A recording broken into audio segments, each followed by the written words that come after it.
Welcome to the Cult Classic Horror Show. Every week, you can have the conversations you've always wanted to have about the films you love. Shut up! We're gonna get you. Not another peep. Get rid of your distractions and prepare yourself. Then lock your door. 5, 6, crucifix. You've got a big surprise coming to you. You're not going anywhere.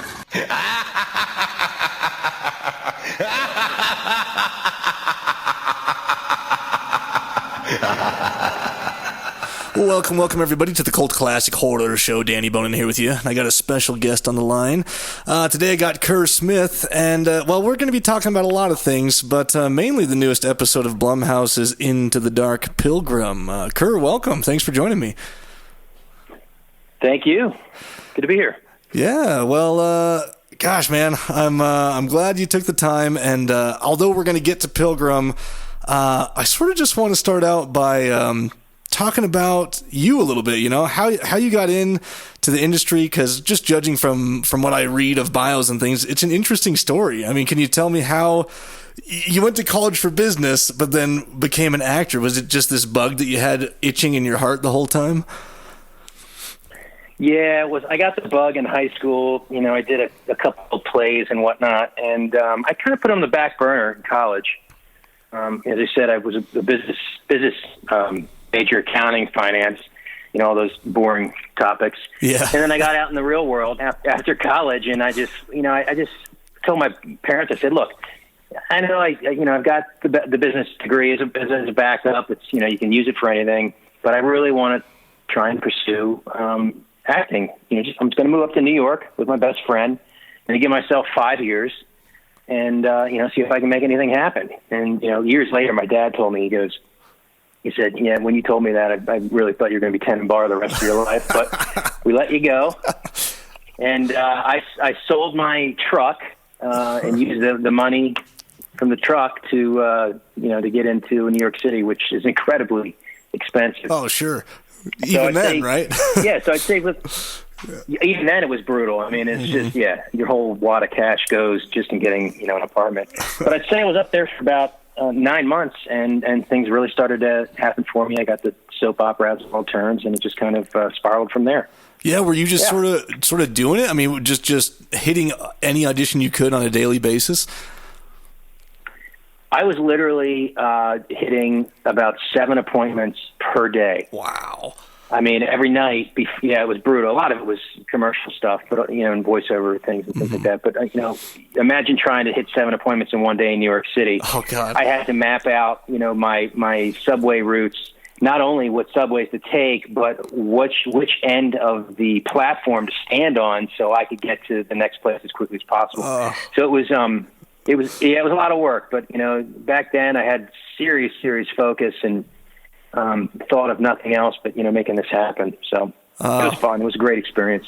That's amazing. And I know you were there for a while. And was it basically the work that just shifted you over to L.A.?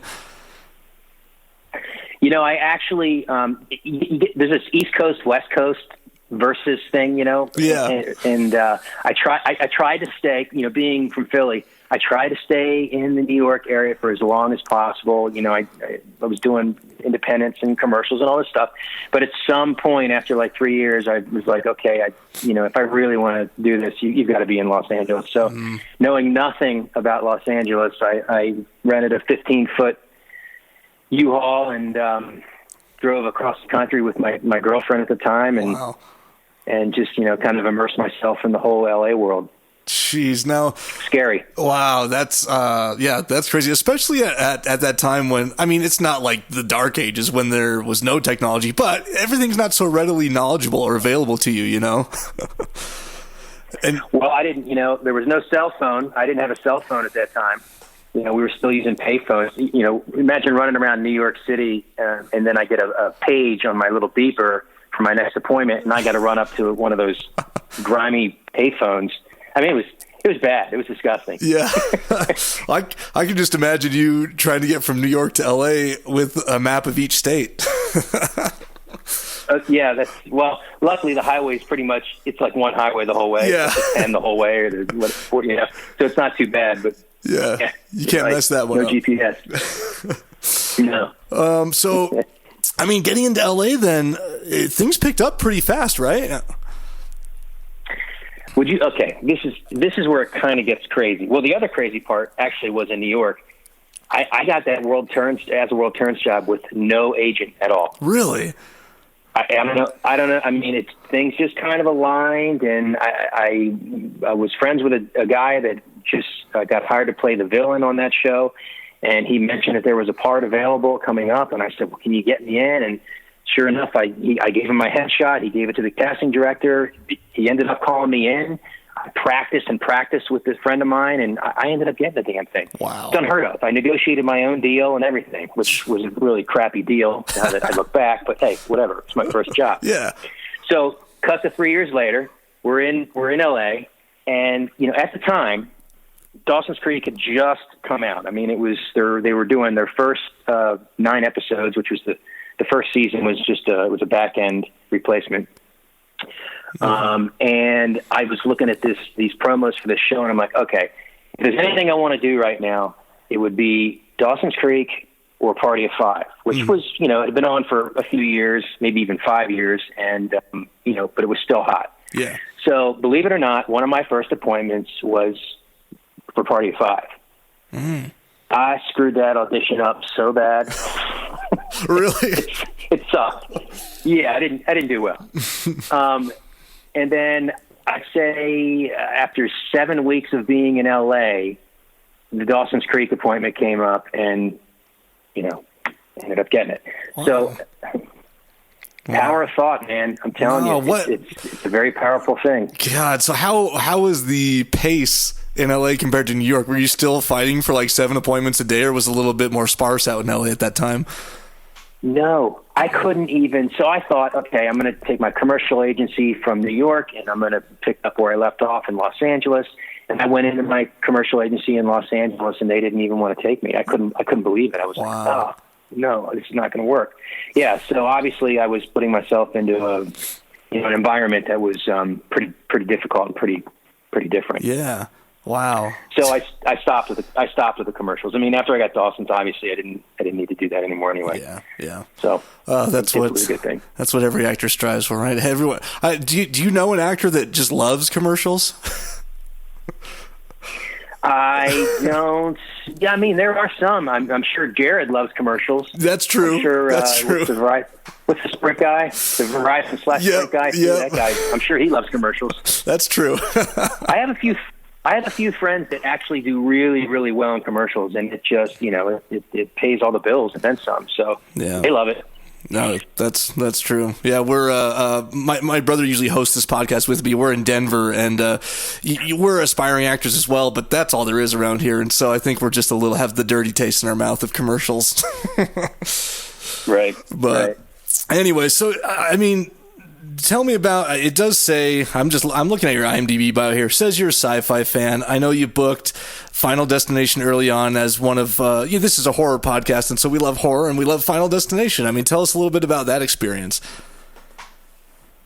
Yeah, that was pretty wild. So this was I think we shot it in 99. I think it was released in 2001 or something like that. Mm-hmm. I was actively looking for, when you do a television show back in those days for a network, it was 22 episodes a year, and we shot July through April. So you had May and June pretty much to do another project. Sure. Very difficult to squeeze something in there. So I was actively looking for something. I was looking for more of a macho type of role, which is very different than what I was playing on Dawson's Creek. Sure, yeah. And I wasn't, right? So I wanted to do that. I wanted to show people that I could play something different. And it wasn't really about the genre. That just, at that time, the teenage horror / thriller movies were relatively new and extremely popular, still are, right? as you know. Yeah. So it was difficult not to, end up doing a horror movie in those days.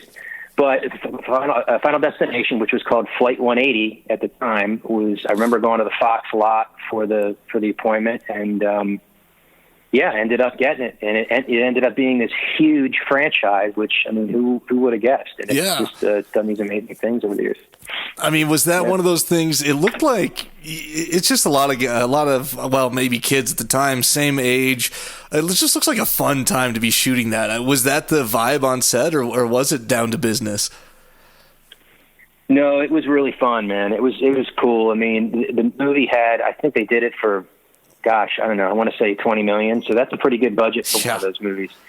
And they were building really cool stuff. Just to give you a few examples, in the plane, that fuselage was obviously part of a fuselage, and they rebuilt it on stage, and then they put it on this giant gimbal. So you can imagine a guy sitting on the side joystick that is able to, like, you know what I mean, just move the fuselage, 30 degrees in every direction and do whatever he wanted with everybody inside. I remember it actually breaking because it was, they needed some kind of weight balance on the back or something, I forget. But it was a pretty wild ride. Wow. Some of the other cool things they did was, when we were walking down the, what do you call it? The thing that goes to the airplane. The tunnel. Yeah. What do you call it? Yeah, I'm blanking too, but I know exactly what you're talking about. So just to add some cool imagery to the movie, as you walked down that hallway, we're going to call it, actually got smaller. In reality. I mean, it actually did. They built it. So by the time we got down to it, I actually almost had to duck, being, it was about 6 feet high, and it started at like 10 feet high. So they did these kind of weird optical illusions that were actually built into the structures. Jeez. Now, did this, I see that one of your hobbies is, you're a pilot. Was this the beginning of that interest for you? No, well, I've always loved airplanes, but I didn't become a pilot until 2015, I think. Oh, yeah. Okay. But, Yeah, well, I was just curious about that. Well, cool. I don't want to dwell too long on past projects. I mean, My Bloody Valentine, that was probably an experience as well. I'm touching on some horror things here. Yeah, My Bloody Valentine was pretty fun. We shot a majority of that outside of Pittsburgh in a little town called, I think the actual town was called Harmony. It was called Harmony in the movie, so I don't know if they changed it or not, but it was very weird. The town was like straight out of a Stephen King novel. You know what I mean? Yeah. Very eerie feeling to it. This little town, mining town in the middle of nowhere in Pittsburgh in western Pennsylvania, and it was a lot of fun to do. We spent a lot of our time in an actual mine. It wasn't working anymore. I think it was more of like a tourist kind of situation at this point. But it was hazardous to say the least. You had to watch your head in there. You could really hurt yourself. Gosh, was it anywhere near like family? Were you able to visit some family while you were doing that? Well, Pennsylvania, it's an awful long drive on that turnpike to go from Pittsburgh to Philadelphia. I did do it once. To see some friends of mine. I think my family had already moved out of the area. Okay, but I went home to see a couple of buddies. Yeah, well, let's touch on Pilgrim then. I mean, I actually just completed. I've just finished watching it today. Very entertaining. Loved your part and performance. How'd this come about? Was it something that they just hit you up out of the blue? Or were you interested in the project previously? I auditioned for this and ended up getting it. It was, what I liked about it was not so much the character. I mean, the character was kind of fun. Shane was, he's kind of a guy that's a dad. He's disconnected from his family. We were trying to show that his head was always buried in that stupid tablet. Yeah. Instead of having interaction with his family, and then. So the character was kind of fun, and he's a bit of a wuss too, for lack of a better word. Yeah. He wasn't. He's definitely not the alpha in the family. I would chalk that up to the mom. Yeah. So he's a likable guy. He's just kind of there, and it just lends to the overall message of the story, which is what I really liked about the project, and that the message is really nice. You know, it's about, as weird as the movie is, it's about gratitude and having appreciation, you know, for what you have in life, and don't take it for granted, and, you know, don't not be aware of it, like exactly like my character is. And, so that's what I liked. That's what I liked about it. You know, Peter, who played Ethan, the main antagonist in the film, I mean, how many times in the movie does he actually say, you know, it's about, you know, I'm here for gratitude, whatever the accent is he does, you know, appreciation for your family, you know. So, I mean, the story, the moral of the story is pretty rock solid. That's what I liked a lot about it. Yeah, they've done a good job with just this whole series, Into the Dark, with attaching a message to each thing they do that's sort of pretty strong, and this one was no exception to that. And I mean, like, you had the typical family, and they did a good job to drive that message home with making you, like, I hated Rain. I hated her character in the beginning and most of the way through because of how ungracious she was, you know? Right. And then you have I had to constantly keep her in line, you know? Yeah. I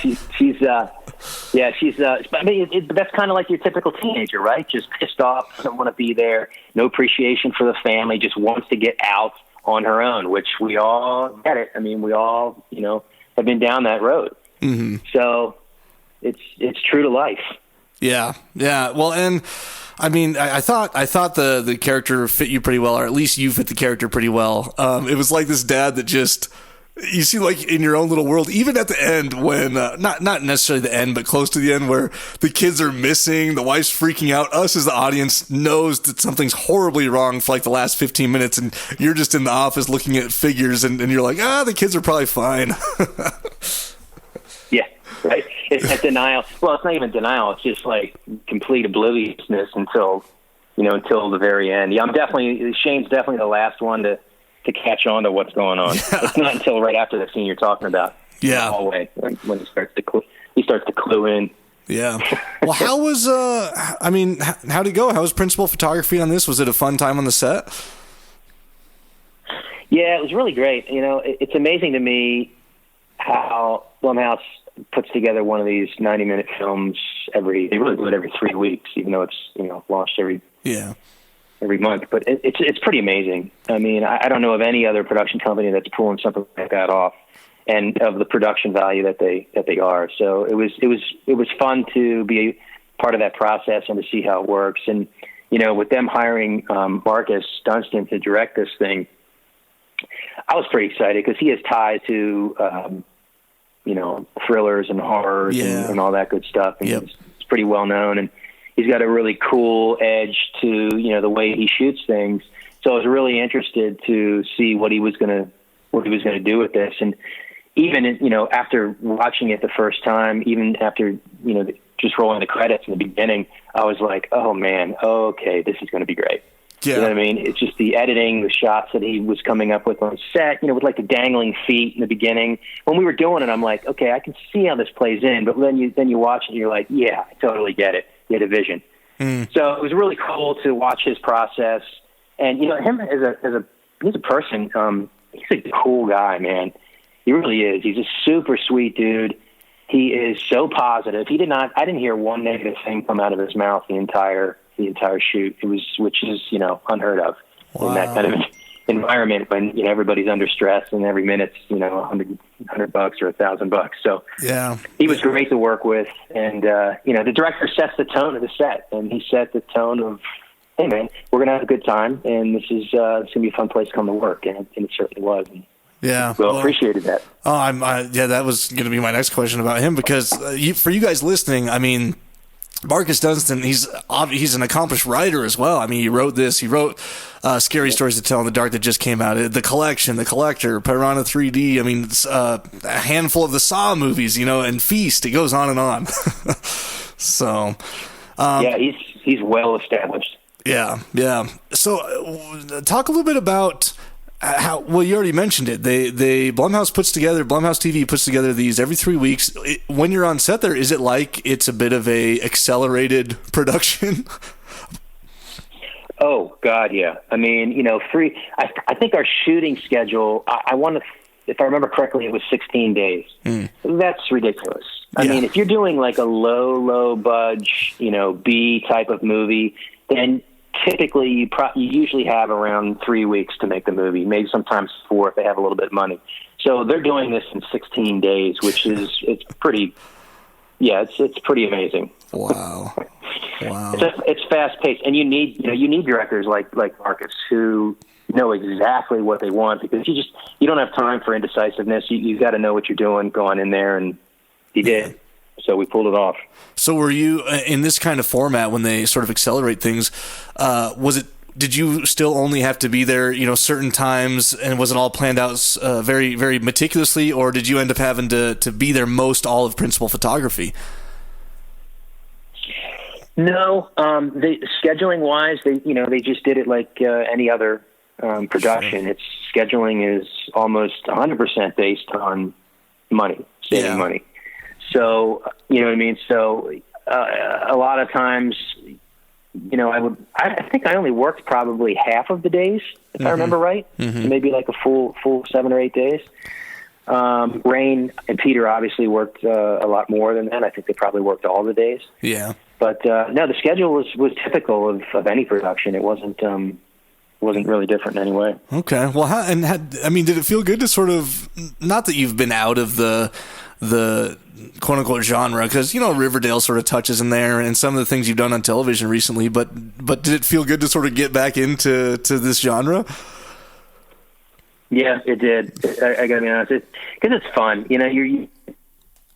You're able to play stuff that is just a ridiculously absurd scenario. Yeah, it's just it's just a lot of fun to do, and you get to go through some emotions, in those kinds of scenarios that you normally wouldn't in life. So that's kind of fun to bring that stuff up too. So, yeah, all in all, it was a fun project for me.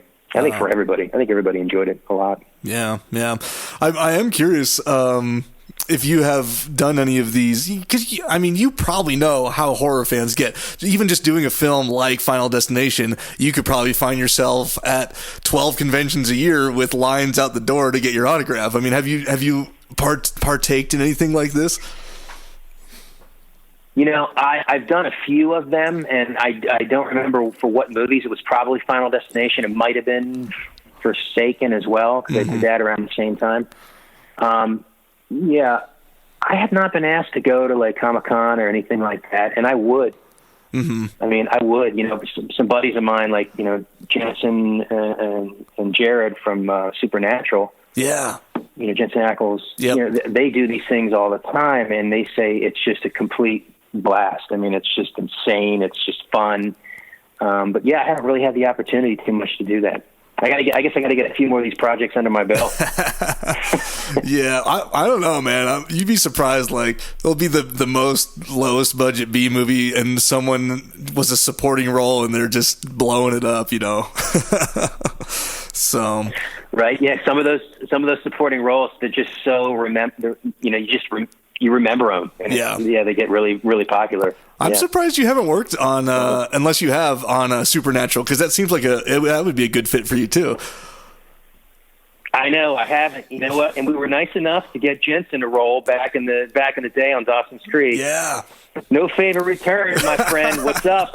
What the heck? Go. I'll do an episode. Right now. I remember auditioning for his part. Oh, really? When it first came out. Yeah. Who would have thought that this thing was going to go, 14, 15 years now? It's crazy. Yeah. It's insane. It is. Insane. And it's funny. I don't know if it's funny. I mean, they're smart guys. If you look at the resume, it's like, it's Supernatural. Like, that's all they've been busy with their whole lives, Oh, I remember when Jensen and I did My Bloody Valentine together. He actually said to me, he goes, Kerr, this is the first movie I've done. And this was 2009. Wow. It's because he doesn't have time to do anything else. Jeez. I couldn't believe it. I mean, it makes sense. But I mean, he's just so busy with Supernatural that he just doesn't have time. Gosh. It's crazy. Yeah. Well, so, I mean, you got, what's on the horizon? I mean, obviously you're probably a busy guy. Do you got anything else in the works that you're wanting to sort of talk about? Riverdale's taking up a lot of my time right now, which is fantastic. I'm doing the cast as a recurring role this year, but they've been using me a lot. Mm-hmm. So, and they shoot that in Vancouver. So, it's a lot of flying. I'm back and forth, probably 4 flights an episode. Wow. Which is a lot of flying. Yeah. Yeah, so that's all it is right now. I have been working on a spin-off of Dawson's Creek. Oh. Yeah, okay. So I mean, I don't know. We're trying something. Yeah. We're trying something, but I can't talk about it too much because it's in the works. But sure, it is something that I'm interested in making happen. That's great, man. I mean, it's that show too. Obviously, is legendary, and I think a lot of those shows are like coming back with the younger people these days. 90210, Charmed, Fuller House. I mean, all these shows, and they're killing it too. All these shows are doing really well. Yeah, and they're all. Well, those are full blown. Sure. What do you call it? Like a remake or whatever. Yeah, reboot. I'm talking more of a spin-off reboot. It was more of a reboot. I'm talking more of a spin-off. I don't think we'd be able to get, the original cast all back together in one series. I don't think that would happen. So, that'd be tough. It'd be kind of hard. Well, cool. I know you're a little bit strapped on time, but I did enjoy the film, man. I gotta tell you, I thought you did a bang up job. I mean, I don't know who else would play it. I mean, I thought you just played it perfectly. I don't know what else they could ask for.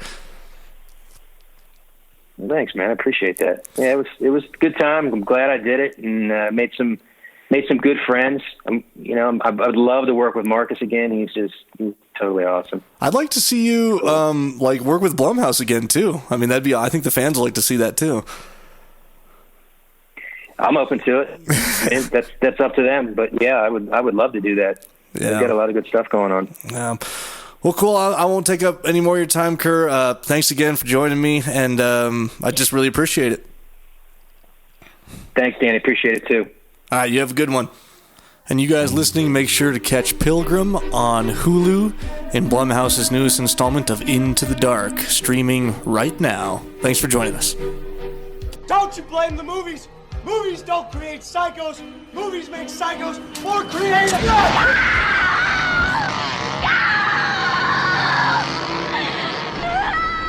Oh, yes. There will be blood.